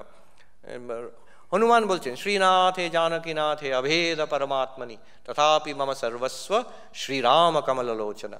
হনুমান বলছেন যে শ্রীনাথ বিষ্ণু, জানকীনাথ রামচন্দ্র, তারা অভেদ পরমাত্মা, এক সচ্চিদানন্দ। আমি জানি, আমাকে শেখাতে হবে না, আমি হনুমান পরম জ্ঞানী, কিন্তু তাও আমি বলছি আমার সর্বস্ব হচ্ছেন এই কমললোচন রামচন্দ্র। এটা ইষ্টনিষ্ঠা। আমার যে ইষ্ট দেবতা আমি ওইভাবে ধরবো, বাট উইথ রেসপেক্ট যে অন্যদের ইষ্ট যেটা, সেটাও কিন্তু আমারই ইষ্ট, অন্য অন্য রূপ। দেয়ারফর মন্দিরে গিয়ে আপনি ধ্যান করতে পারেন, মস্কে গিয়ে করতে পারেন, ইবাদত করতে পারেন, চার্চে গিয়ে বসতে পারেন। অনেকে জিজ্ঞেস করে আছে আমরা মাইন্ডফুলনেস মেডিটেশন করতে যাবো, না করো না, কি অসুবিধা কি আছে, সেটাও করতে পারেন। It's all possible. একটা নিষ্ঠা, একটা সেন্ট্রাল প্র্যাকটিস ধরে রাখতে হয়। This is the relevance. আর আমার তো মনে হয় এখনও এই স্বামীজির কথা হারমোনি অফ রিলিজিয়ন্স দেশে বিদেশে খুব দরকার, এটা খুব দরকার। দুরকম হয়, আমি ওখানে দেখেছি একাডেমিয়াতে, বড় বড় ইউনিভার্সিটিতে, তাদের হয়তো গোঁড়ামি নেই, কিন্তু উল্টোটা হচ্ছে কোনো কিছুতেই বিশ্বাস নেই, anything goes. So that is another problem in the West, যে আমি কিছুটাই বিশ্বাস করি না, অতএব উদার, যে যা করছে করুক, আমার কোনোটাতে বিশ্বাস নেই। না, তোমার গভীর বিশ্বাস হবে, তোমার একটা নিজস্ব ট্র্যাডিশন হবে, you will be rooted in your religion and yet be liberal and open and accepting. Tolerant শুধু নয়, টলারেট করার কথার মধ্যে তো ভায়োলেন্স আছে। আমি সহ্য করে নিচ্ছি তোমাকে, তার মানে সুযোগ পেলে 2 থাপ্পড় মারবো, এখন কোনো রকমে সহ্য করে নিচ্ছি নাক টিপে না। স্বামীজি বলছেন not tolerate, accept all religions as true. নূতন নাম হয়েছে এটার রিলিজিয়াস কসমোপলিটানিজম। তো একটা হচ্ছে এক্সক্লুসিভিস্ট, আমারটা ঠিক বাকি সব ভুল। দ্বিতীয়টা হচ্ছে ইনক্লুসিভিস্ট, সবগুলো ঠিক কিন্তু সবগুলো হচ্ছে পার্শিয়ালি ট্রু, আমারটা কমপ্লিট ট্রুথ, এটা second. Third one is pluralist. ঠাকুরও বলেছেন প্রত্যেকটাই ঠিক, প্রত্যেকটা নিজের নিজের ভাবে ঠিক, কিন্তু প্লুরালিস্ট যেন আলাদা আলাদা। ঠাকুর কিন্তু এরকম আলাদা আলাদা রাখতেন না। তিনি বৈষ্ণবের কাছেও চলে যেতেন, তিনি নিজে শাক্ত বেদান্তের কাছে চলে যেতেন, শিখদের কথা শুনতেন, খ্রিস্টান গির্জাতে কেমন উপাসনা হচ্ছে, হ্যাঁ, মুসলমান ইসলাম প্র্যাকটিস করেছেন। সো আলাদা নয়। কসমোপলিটান হচ্ছে যেমন কলকাতা একটা শহর, বিভিন্ন কমিউনিটি আছে, বিভিন্ন রকমের খাওয়া দাওয়া, বিভিন্ন রকম language, you are not separate, you enjoy each others culture, music, dress, festivals, food. ঠিক তেমনই আমার ধর্ম আমি অবলম্বন করব, কিন্তু তোমার ধর্ম থেকে আমি শিক্ষা নেব। I will respect your religion, I will be enriched by my study of your religion and learn from your religion. এইটাই ঠাকুর চাইতেন। রিলিজিয়াস কসমোপলিটানিজম, গালভরা নাম নতুন, religious Cosmo. I think I've spoken enough. 45 minutes are more than over. ধন্যবাদ, thank you very much.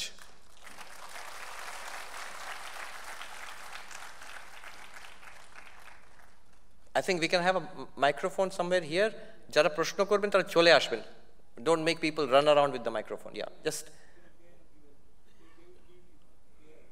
আচ্ছা, হাত তুলবেন তাহলে microphone দেবে। Please tell us your name and ask the question. Make it short. Hello. হ্যাঁ, বলুন। প্রণাম মহারাজ। স্বামীজি যে স্পিচটা স্টার্ট করেছিলেন sisters and brothers of America, তো এই স্টেটমেন্টে এমন কি ছিল যে 2-3 মিনিট প্রায় হাততালি পড়লো, এটা যদি একটু কাহিনী। I think it was the personality of Swami Vivekananda, that purity and that power, and people somehow recognize that here is something special. এই শুধু কথা বলছে না, এই অনুভূতির থেকে কথা বলছে। আর শুধু অনুভূতির থেকেও নয়, ব্রহ্মজ্ঞানীও হতে পারে, কিন্তু এমন এমন মাঝে মাঝে অবতার আসেন, একটা বিশেষ ম্যানিফেস্টেশন হয়। ঠাকুর বলছেন যে উনি গ্রাম দেশে গেছেন, কোথাও একটুও তার রেস্ট নেই। যে ঠাকুর বলছেন যেখানেই যাই, কীর্তনের দল এসে যাচ্ছে, যেখানেই যাই তাকুটি তাকুটি, কীর্তনের এসে ওনাকে দেখতে আসছে, সে গান গাইছে, ওনাকে একদম বসতে দিচ্ছে না। স্বামীজির ওইটা সাম আননোন অ্যাট্রাকশন, উনি যেখানে গেছেন people felt a tremendous unknown attraction to them. আর দেখুন আজকাল আমরা জেন্ডার ইকুয়ালিটির বিষয়ে এত বলি, Swamiji starts with sisters and brothers. ওটা স্ট্র্যাটেজিক্যালি নয়, সবসময় ওই শ্রদ্ধা উনি দিতেন। আমি তো প্রতিদিন সেন্ট্রাল পার্ক নিউ ইয়র্কে হাঁটতে যাই, হঠাৎ দেখি একদিন নূতন স্ট্যাচু বসানো, ওখানে অনেক স্ট্যাচু আছে, নূতন স্ট্যাচু বসানো হয়েছে সাফ্রাজেটস, 3 জন মহিলা যারা মেয়েদের ভোট দেওয়ার অধিকারের জন্য লড়াই করেছে, তাদের স্ট্যাচু বসানো হলো এই 3 বছর আগে। কেন বসানো হলো? ওরা হঠাৎ নিউ ইয়র্কে 21st সেঞ্চুরি 2020-তে হঠাৎ জেগে উঠে দেখলো there is no statue of a woman in all of Central Park.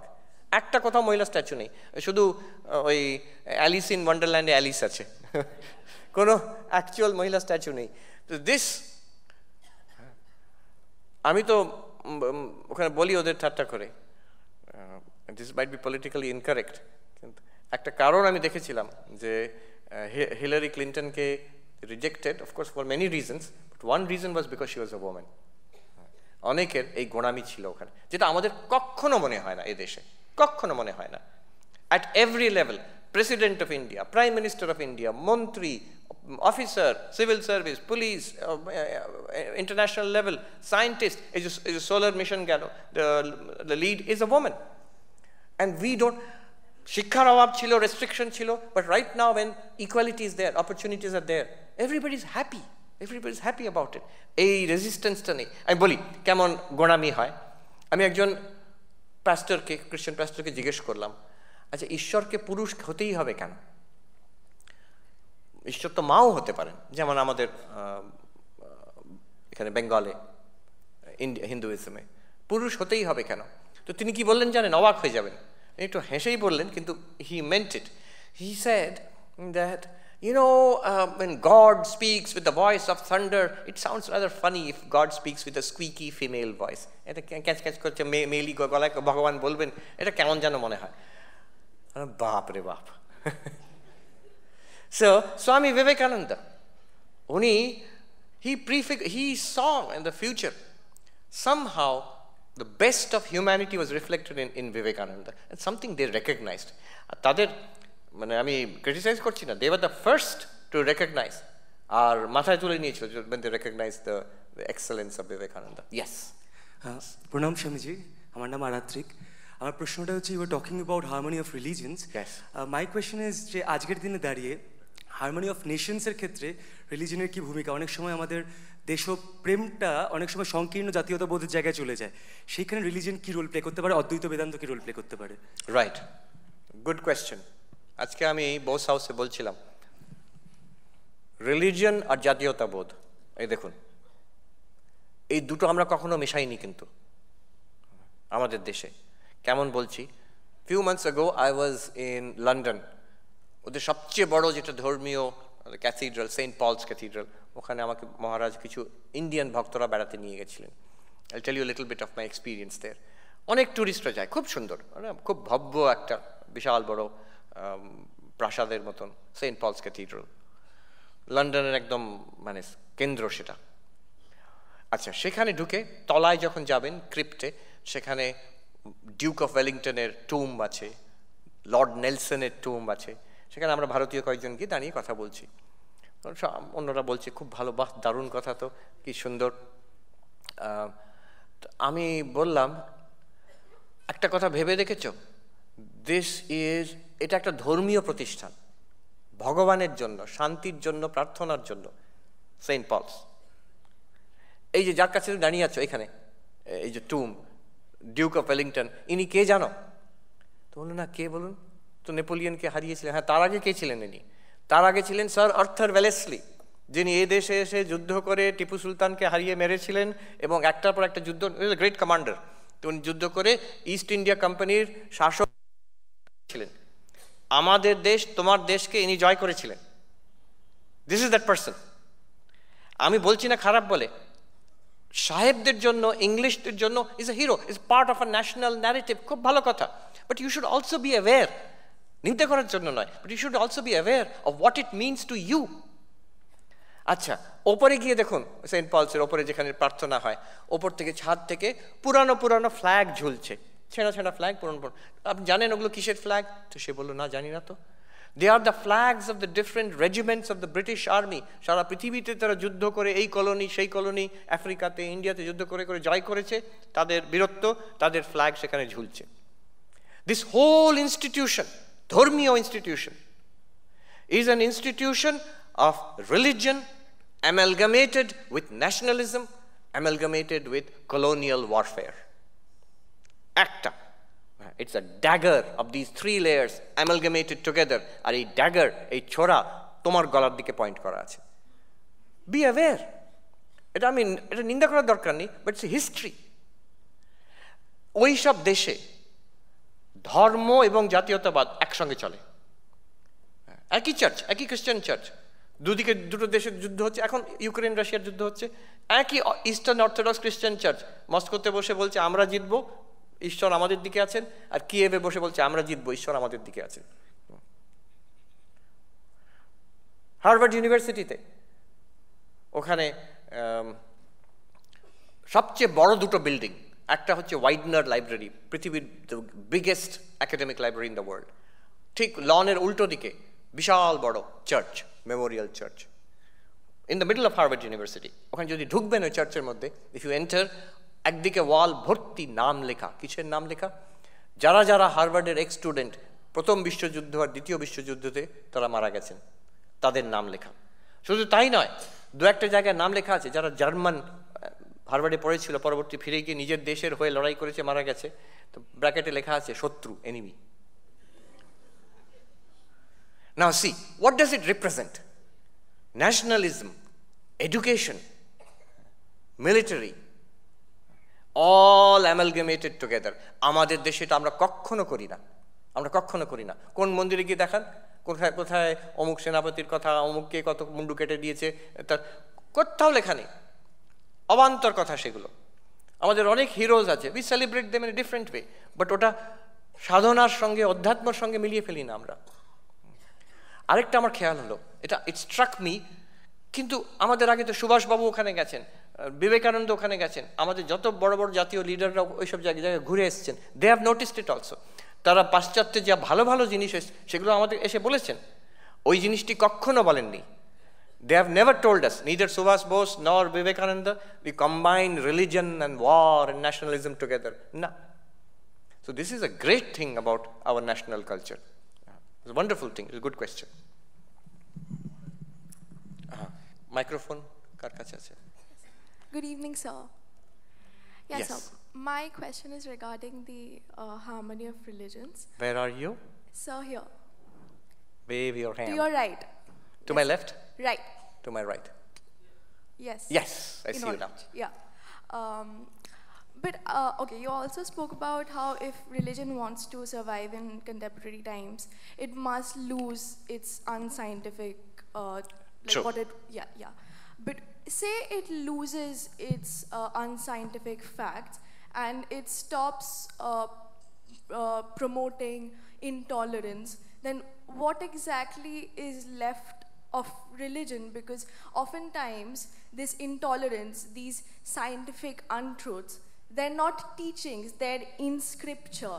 It's Moses splitting the sea. Correct. Yeah. And Vivekananda said, I am firmly convinced that religion has to be put to the same test as you have in science, the same rigorous test.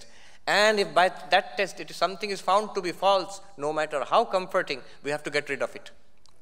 যতই ভালো হোক, যতই শান্তি দিচ্ছে, কিন্তু জিনিসটা যদি মিথ্যা হয়, ওটাকে বাদ দিয়ে দিতে হবে। স্বামীজি বলছেন, you have to be bold enough about that. Otherwise যেটা হচ্ছে এখন দেখা যাবে আমেরিকাতে, lots of young people have no interest. আমরা যাবোই না, ওই চার্চে যাবো না, আমাদের শোনার কোনো ইন্টারেস্ট নেই। So but like Vedanta and some other teachings, খ্রিস্টানিটির মধ্যেও ইউনিটেরিয়ানরা আছেন যারা খুব উদার। So liberal, scientific and up to date with contemporary values, oram bhabeu spirituality hoy, and that's much more acceptable to young people.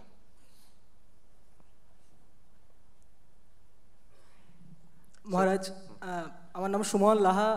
প্রথমে আমার প্রণাম নেবেন আপনি। আমার প্রশ্নটি হচ্ছে যে, আমি জানি না টপিক কী আছে এখানে, একটু অন্য ধরনের, যে আমাদের পৃথিবীতে অনেক লোক আছে, প্রায় 8 বিলিয়ন, আরও অনেক স্পিসিস আছে অল ওভার ওয়ার্ল্ড ইউনিভার্সে। তো যদি প্রত্যেকের মধ্যে সোল আছে, তো আমরা মৃত্যুর পরে যদি আমরা অ্যাকর্ডিং টু আওয়ার কার্মা যদি আমরা বডিটা অন্য কোনো বডি নিই, সেটা তাহলে কি কনসিয়াসনেসটা কি স্প্লিট হয়ে গেছে? No, according to Vedanta, এখন আমি একটা ফিলোসফি নিয়ে বলছি, according to Advaita Vedanta, consciousness is indivisible. একই consciousness, but reflected in many, অনেক সূক্ষ্ম শরীরের মধ্যে প্রতিবিম্বিত হয়েছে।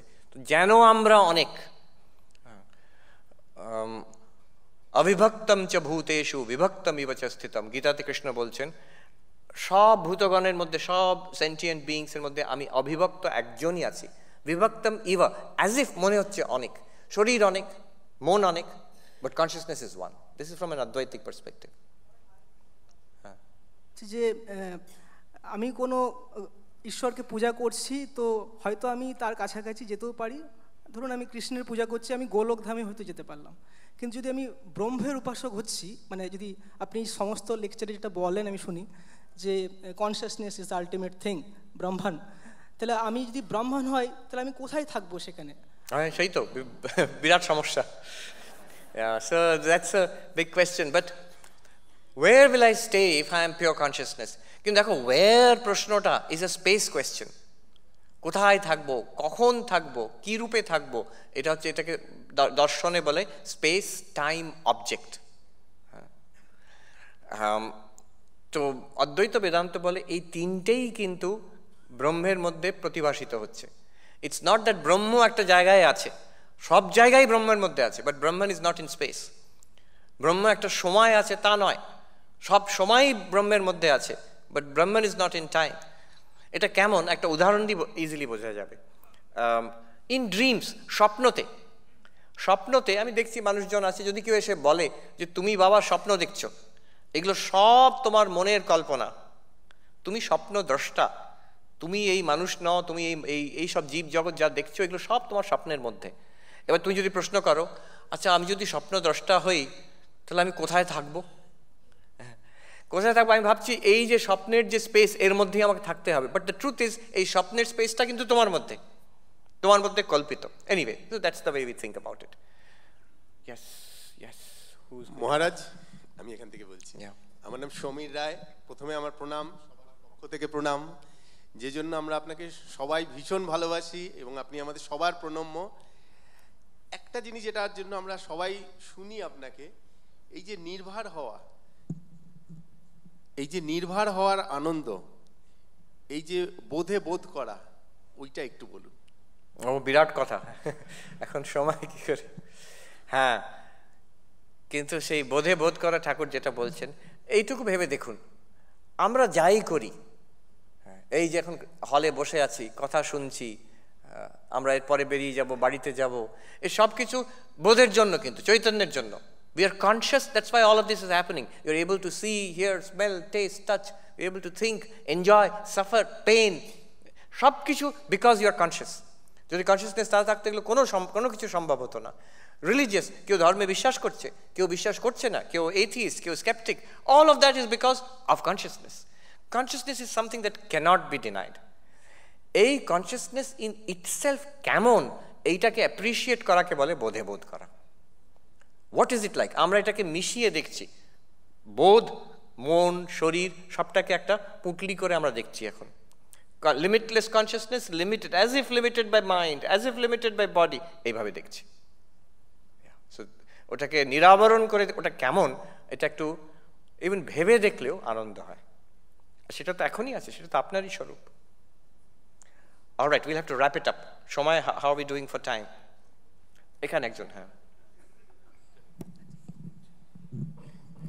নমস্কার, আমার নাম অনিন্দ্য দাশগুপ্ত। আপনি আমার প্রণাম নেবেন। আপনি মাঝে মাঝে লেকচারে একটা কথা বলেন যে তত্ত্বমসি আর অহম ব্রহ্মাস্মি, মানে আমি ব্রহ্ম। এই ব্রহ্ম জিনিসটা কি? আমরা বলি যে ওর ব্রহ্ম জ্ঞান হয়ে গেছে, ও ব্রহ্মজ্ঞ পুরুষ, এই ব্রহ্মটা তাহলে কি? Brahman is ultimate reality. এই যে শব্দটা ব্রহ্ম, সংস্কৃততে দেখতে গেলে বৃহত্বাৎ বৃংহণত্বাৎ আত্মা ব্রহ্ম ইতি গীয়তে, বাচস্পতি মিশ্র বলছেন, যেটা অনন্ত তাকে ব্রহ্ম বলে।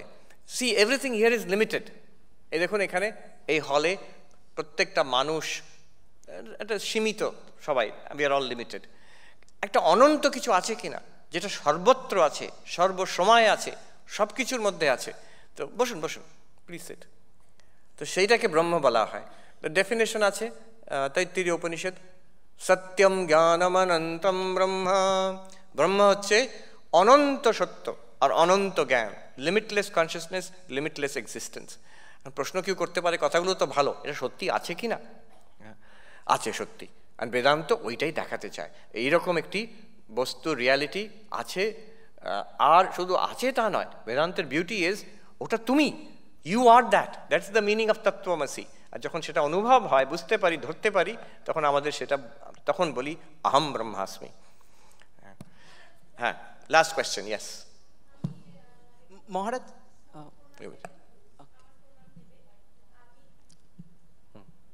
মাইক আছে? হ্যাঁ, দিদা, কুইক। মহারাজ, আমার প্রণাম নেবেন। আমি স্বাতী মুখার্জি মজুমদার। আমার একটি প্রশ্ন আছে। আমি স্বামীজির নববেদান্তবাদ সম্পর্কে আপনার কাছে একটু ছোট করে কিছু জানতে চাই। I'll give you one suggestion.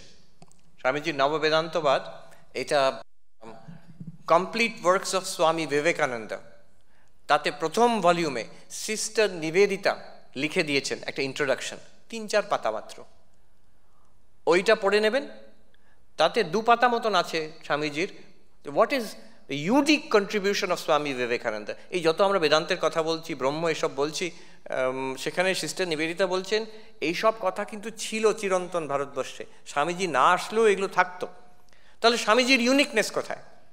সেখানে একটা লাইন উনি বলছেন, one and the many are the same reality, একটা সুন্দর দুটো প্যারাগ্রাফ আছে, সেটা হচ্ছে স্বামীজির নববেদান্তবাদ। তো sister Nivedita's introduction to the complete works of Swami Vivekananda, ওটা দেখবেন।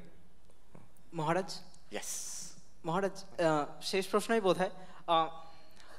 প্রণাম, 2 মাস ধরে প্রশ্ন গুছাচ্ছি, 2টা প্রশ্ন হয়েছে। বিচার নাকি বিশ্বাস, কোনটা আগে? আর how to cultivate faith in one thing, মানে বিচারে আমরা অনেকগুলো জিনিসকে সত্যি খুঁজে পাই, অনেকগুলো রাস্তা খুঁজে পাই, কিন্তু একটা রাস্তায় টিকে থাকার জন্য মানে ব্যাপারটা কেমন, মানে how to cultivate that faith? Question is বিচার না বিশ্বাস? হ্যাঁ, বিচার না বিশ্বাস। একজন ওই উত্তরাখণ্ডের সাধুর কথা আমার মনে পড়ে গেল আপনার কথার থেকে। তিনি বলছেন এই দুটোই রাস্তা আছে, জানো ইয়া মানো। হয় তুমি জানো, নালে মেনে নাও। যদি তুমি আধ্যাত্মিক হতে চাও, হয় ব্যাপারটা বোঝো বিচার করে, আর তা যদি না পারো তাহলে বিশ্বাস, ফেথ মেনে নাও। এই দুটোই পথ আছে। প্রথমটি জ্ঞান যোগের অদ্বৈত বেদান্তের পথ, দ্বিতীয়টি ভক্তি যোগের পথ। আবার আরেকটি পথ আছে, বিশ্বাসও নয় বিচারও নয়, অনুভূতির পথ, রাজযোগের পথ, বাই প্র্যাকটিসিং এম্পেরিক্যাল, এম্পেরিসিস্ট, যে আমি অনুভূতি চাই, প্রমাণ চাই। তো that is another path. So বিচার কিংবা বিশ্বাস। আরেকটাও যে কথা বলি, আমার নিজের অনুভূতি থেকে বলছি, আমি তো বেশিরভাগ অদ্বৈত বেদান্তের কথা বলি। অনেকে আকৃষ্ট হয়ে আসেন নিউ ইয়র্ক বেদান্ত সোসাইটিতে, তার মানে অনেকে হচ্ছেন যারা বলে আমরা অ্যাগনস্টিক, আমরা যে অবিশ্বাস করি তা নয়, কিন্তু বিশ্বাসও করি না এই ধর্ম, ভগবান, কিন্তু অদ্বৈত বেদান্ত ভালো লাগে তাদের। এবার ভালো লাগার পরে আফটার সাম টাইম আমি দেখি 3 মাস 6 মাস পরে দীক্ষা নিচ্ছে, জপ ধ্যান করছে, তার ভগবানে বিশ্বাস হচ্ছে, হ্যাঁ, পুজো আচ্ছাতে আসছে। সো ভেরি ইন্টারেস্টিং, তার জ্ঞান থেকে ভক্তি হচ্ছে, আর কারো কারোর ভক্তির থেকে জ্ঞান হয়। এটা গীতাতে এবং শ্রী শ্রী রামকৃষ্ণ কথামৃততে অনবরত দেখা যায়। জ্ঞানের থেকে ভক্তি হচ্ছে, ভক্তির থেকে জ্ঞান হচ্ছে, বিচারের থেকে বিশ্বাস হচ্ছে, বিশ্বাসের থেকে বিচার উদ্বুদ্ধ হচ্ছে। Very good question. Let's wrap it up. There's a limit. No, she has the mic. প্রণাম মহারাজ, আমার একটা কোয়েশ্চেন হচ্ছে অদ্বৈত বেদান্তকে প্র্যাকটিক্যাল লাইফে কিভাবে কাজে লাগাবো? আপনি বলেছেন একটা স্ক্রিনের মধ্যে আমরা যেরকম মুভি দেখি সেরকমভাবে দেখব, কোথাও যদি আমি ইনজাস্টিস হয় সেখানে যদি আমি রিয়্যাক্ট করি তাহলে কি সেটা আমার কর্মফলের মধ্যে আবার অ্যাড হবে? আসে, but of course you will react. যে এটা তো আজকে বোস হাউসে এটাই আলোচনা হচ্ছিল যে সুভাষ বোস তিনি বাড়ি ছেড়ে পালিয়ে গেছিলেন সন্ন্যাসী হতে। রাজা মহারাজ ওকে বললেন স্বামী ব্রহ্মানন্দ তোমার এই পথ নয়, তুমি ফিরে যাও। তার পরবর্তীকালে তিনি পলিটিক্স করলেন ইন্ডিয়ান ন্যাশনাল কংগ্রেসে, তারপরে আজাদ হিন্দ ফৌজ, ফরওয়ার্ড ব্লক, কত কি করলেন, তারপরে যুদ্ধ করলেন।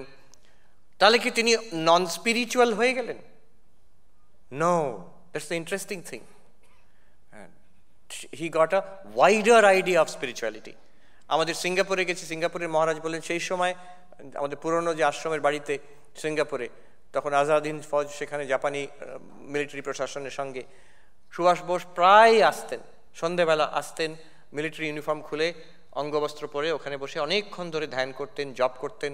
আরেকটা আমি পড়লাম রিসেন্টলি, স্বামী চেতনানন্দজি পাবলিশ করেছেন যে সিঙ্গাপুরের মহারাজ তখন যিনি ছিলেন তিনি লিখে গেছেন যে একদিন রাত্রিবেলা জিপ আশ্রমে এলো সিঙ্গাপুরে, মিলিটারি জিপ, জাপানি মিলিটারি জিপ।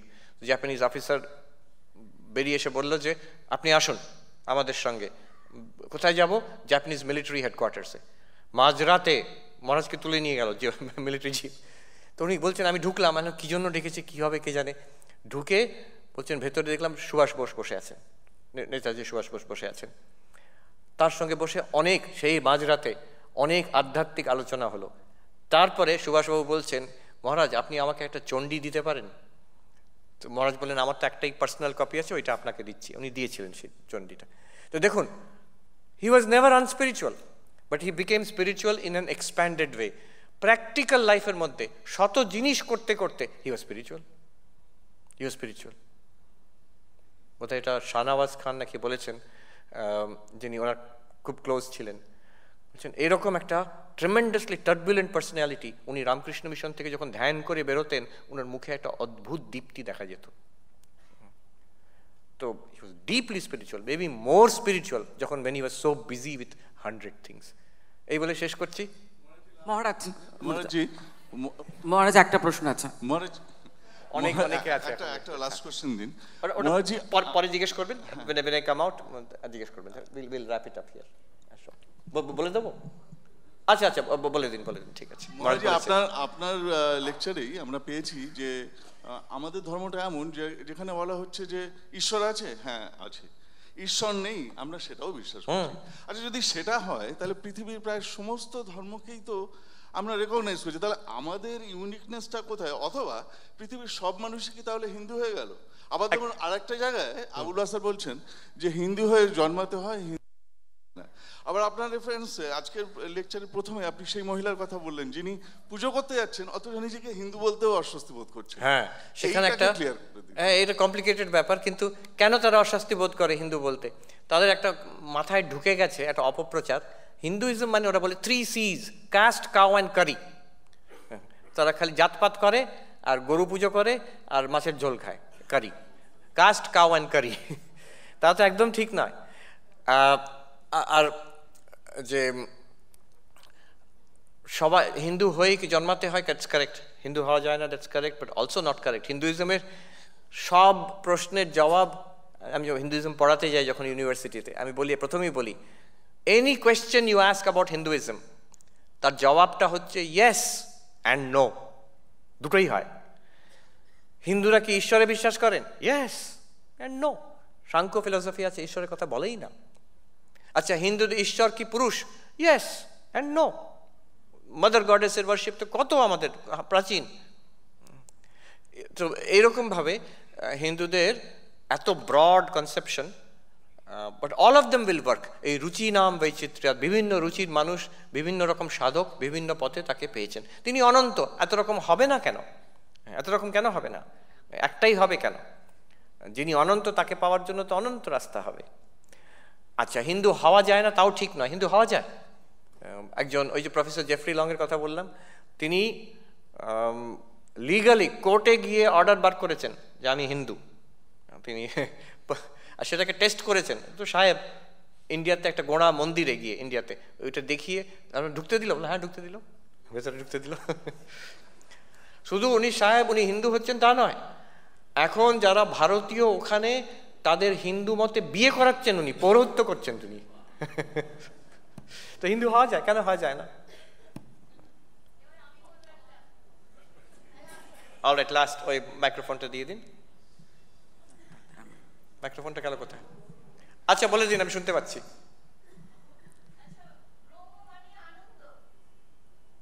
ইয়েস, এটা তো খুব সোজা প্রশ্ন, ব্রহ্ম মানে আনন্দ। মহারাজ একটা প্রশ্ন, লাস্ট প্রশ্ন। আচ্ছা, এই যে ডাবল ব্যারেল নয়, এদিক থেকে ওদিক থেকে হবে না। ব্রহ্ম মানে আনন্দ, ডেফিনেটলি। হ্যাঁ, আচ্ছা না, শোনাচ্ছে। আচ্ছা, ব্রহ্ম মানে আনন্দ, আর আনন্দ মানেই মুক্তি। তা আমরা এই বয়সে এসে কিভাবে আনন্দ থাকলে মানে মুক্তি হবে? এই বয়সে এসে কি একদিকে ব্রহ্ম বলছেন, আরেকদিকে বয়স? কিসের বয়স? এ তো শরীরের বয়স। ডেফিনেটলি না, এটা একদম এই spirit, we have to have that spirit. শরীরের বয়স, শরীর আছে, 2 দিন পরে শরীর থাকবে না, নাথিং, আপনার কিচ্ছু যায় আসে না। ব্রহ্ম মানে আনন্দ, আনন্দ মানে মুক্তি, তো আমরা আনন্দেই থাকতে হবে। আনন্দ হচ্ছে মোক্ষ স্বরূপ, আনন্দে থাকবেন। আচ্ছা, এটাই কোশ্চেন। হ্যাঁ স্বামীজি, এই যে আমরা বলি যে মৃত্যুর পর সূক্ষ্ম শরীর একটা শরীর থেকে আরেকটা শরীরে চলে যায়, এই সূক্ষ্ম শরীর তো সেখানে মন দিয়ে সূক্ষ্ম শরীর গঠিত হয়, তাহলে কি mind is not the brain? তাহলে this is the big question, this is big question. যদি মরে যাওয়ার পরে ব্রেন তো নষ্ট হয়ে গেল, এক্স্যাক্টলি, তাহলে তো মাইন্ডের কিছুই রইল না। যদি মাইন্ডটা ব্রেন হয় কিছুই থাকবে না। That is the so called hard problem of consciousness. আমি এটা বিভিন্ন জায়গায় বলে থাকি। প্রফেসর ডেভিড চার্মার্স আছেন, উনি এই phrase, he is in coin this phrase, বলছেন কিছুতেই আমরা মাইন্ড কনসিয়াসনেসকে be unable to reduce it to the brain. যে মেটেরিয়ালিস্ট জড়বাদী কি বলছে, এই ব্রেন থেকেই মাইন্ড হচ্ছে, ব্রেনের অ্যাক্টিভিটির জন্য মন। ব্রেন যখন, শরীর মরে যাবে, ব্রেনও মরে যাবে, মনও চলে যাবে, তার কোনো অস্তিত্ব নেই, শেষ, সব শেষ। কিন্তু ব্রেনটা কি করে মন? ব্রেনের মধ্যে কি দেখছেন? একটু ইলেকট্রিসিটি, এফএমআরআই স্ক্যান করলে little burst of electricity in your neurons দেখা যাচ্ছে। একটা বার্স্ট অফ ইলেকট্রিসিটি, এক কাপ চা খাচ্ছেন তার অনুভূতি হচ্ছে। এই যে এত বড় হল দেখছেন, এই এত রকম দেখছেন, আমি কি ইলেকট্রিসিটি দেখছি না এই দেখছি। How that burst of electricity translates into our vivid, multicolored, multisensory experience of the world, কেউ বোঝাতে পারছে না। শুধু তাই নয়, এই যে এই প্রশ্নটা আপনি করলেন, এই প্রশ্ন করা হয়েছিল চ্যালেঞ্জ 25 বছর আগে। তখনকার লিডিং নিউরোসায়েন্টিস্ট, এখনও খুব লিডিং নিউরোসায়েন্টিস্ট, ক্রিস্টফ কোখ, তিনি হচ্ছেন পল অ্যালেন ব্রেইন ইনস্টিটিউটের হেড ছিলেন। তিনি চ্যালেঞ্জ করলেন, আমাদের যেভাবে ব্রেন সায়েন্স ডেভেলপ করছে 25 বছরের মধ্যে আমি প্রমাণ করে দেবো, আমরা প্রমাণ করে দেবো that mind is nothing but brain. Brain মরে গেলে সব শেষ হয়ে গেলে এটা প্রমাণ করে দেবো। ডেভিড চামাস বললেন কখনো প্রমাণ করতে পারবে না, তোমার এটা দার্শনিক দিক থেকে ইন প্রিন্সিপাল ভুল হয়ে যাচ্ছে। 25 বছর কেটে গেল, লোকে ভুলে গেছিল। এই কয়েক মাস আগে 25 বছর কেটে গেল, 1998 ওরা বেট করেছিল চ্যালেঞ্জ। তোরা তখন সায়েন্টিফিক আমেরিকানরা কোথায় আর্টিকেলটা বেরিয়েছিল, বিভিন্ন নিউজেও বেরিয়েছিল, নিউ ইয়র্কেই হলো এটা। সেদিন ওদের মিটিং হলো, আমি যেতে পারিনি, আমার আশ্রমে প্রোগ্রাম ছিল। মিটিংয়ে তারা অ্যাডমিট করলো নিউরোসায়েন্টিস্টরা, আমাদের এক চুলও আমরা এগোতে পারিনি টু এক্সপ্লেন কনসিয়াসনেস। নিউরোসায়েন্স অনেক এগিয়েছে, ব্রেন সায়েন্স অনেক এগিয়েছে, কিন্তু কনসিয়াসনেস, মাইন্ড, কি করে ব্রেন থেকে মাইন্ড হচ্ছে, নট এট অল, আমরা কিচ্ছু বুঝতে পারছি না। তো তখন ওই এক ক্রেট শ্যাম্পেন প্রেজেন্ট করলেন, আমি হেরে গেছি বেটটা, টু শো দ্যাট, ওই ডেভিড চামাসকে। তারপরে উনি বললেন তাহলে কি করা যাবে, আমাদের আরও 25টা বছর দিন। তাহলে আমার প্রোগ্রাম এর নাম দিয়েছে প্রমিসারি মেটেরিয়ালিজম। প্রমিসারি মেটেরিয়ালিজম মানে আমি কথা দিচ্ছি আর 25 বছর দিলে আমি প্রমাণ করে দেবো যে ব্রেনটাই হচ্ছে মাইন্ড। হ্যাঁ, তো এইভাবে চলছে। Let's stop here. Product of consciousness. Let's stop here. Thank you so much. Om Shanti Shanti Shanti Hari Om Tat Sat Shri Ram Krishna Arpanamastu. ধন্যবাদ, থ্যাংক ইউ। ধন্যবাদ সর্বপ্রিয়ানন্দজি আপনার এই সুন্দর মনজ্ঞ বক্তৃতার জন্য। রামকৃষ্ণ মিশন বিবেক তীর্থর পক্ষ থেকে আপনাকে অশেষ ধন্যবাদ জানাই, এবং এই সমস্ত সত্রীমণ্ডলীর পক্ষ থেকে আপনাকে অনুরোধ করছি যে আপনি সুযোগ হলেই আবার বিবেক তীর্থে এসে এরকম মনজ্ঞ বক্তৃতা দিন, এটা আমাদের সকলের অনুরোধ। উনি আজ সকাল থেকে অত্যন্ত ব্যস্ততার মধ্যে রয়েছেন এবং এক জায়গায় বক্তৃতা শেষ করে আপনাদের বক্তৃতা শোনানোর জন্য ছুটে এসেছেন। অনেকক্ষণ বক্তৃতা করেছেন, এখন ওনাকে বিশ্রাম নেওয়া দরকার, কাজেই ফার্দার কোশ্চেন অ্যান্সার আর কন্টিনিউ করা সম্ভব নয়। আপনাদের সকলকে নমস্কার এবং ধন্যবাদ জানিয়ে শেষ করছি। জয় শ্রী রামকৃষ্ণ অর্পণমস্তু। जय श्री गुरु महाराज जी की जय, जय महामाई की जय, जय स्वामी जी महाराज जी की जय। महाराज